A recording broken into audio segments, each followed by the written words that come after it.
Hey everyone, Darwin's Guide here. Today the journal Science, one of the top journals in the world, published an editorial by a Princeton professor named Augustin Fuentes that was highly critical of Charles Darwin. Now Fuentes was not critical of Darwin's science, but rather his views on race and gender. So let's have a look here. Here's that editorial by Fuentes.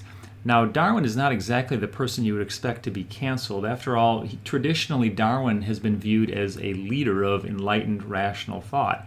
The problem is that as a privileged 19th century Englishman, Darwin lived in a world where racial and gender biases were the norm. And while Darwin transcended some of those biases, he did not overcome them all. Darwin's less than enlightened views are not evident in Darwin's most famous work, The Origin of Species, where Darwin carefully avoids the subject of human evolution. But they do show through in Darwin's later work, The Descent of Man, which focuses on human evolution, and that's what Fuentes is going to talk about. Now we're at the 150th anniversary of Descent of Man, and we have this editorial in Science highly critical of Darwin.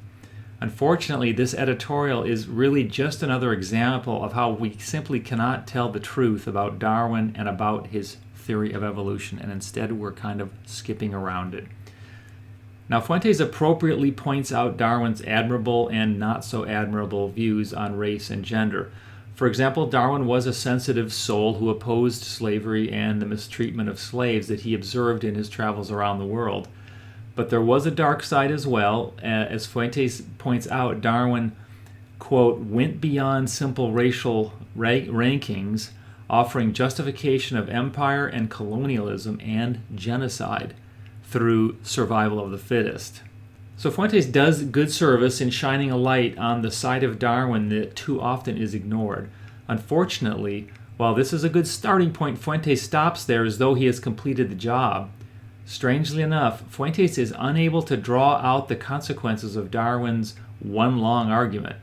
Fuentes offers no mention of the 20th century holocausts that would ensue in Africa and in Germany. Nor is there any mention of eugenics or the abortion movements of the 20th century. For accounts of these horrors and how they resulted from Darwin's ideas, we fortunately have scholars such as Richard Weikart and John West. Fuentes, on the other hand, won't come anywhere close to these truths. Why? Well, because Fuentes is an evolutionist. He accepts the lies about the science and is unable even to suggest that evolution might not be true. He now comes out with his criticisms of Darwin when, conveniently, it is what the media and the cancel culture want to hear. Fuentes' conclusion is that dissent should not be venerated. Well, Fuentes certainly will not be offending anyone with that warning because, not even hardcore evolutionists ever venerated this later work of Darwin's. He's really walking it back here. He really can't give any serious criticism of Darwin, any cutting criticism that actually gets to the truth here. And so while Fuentes' editorial may seem to be groundbreaking, it really isn't. He misses the opportunity to tell a deeper, more meaningful story of what evolution was and what it led to.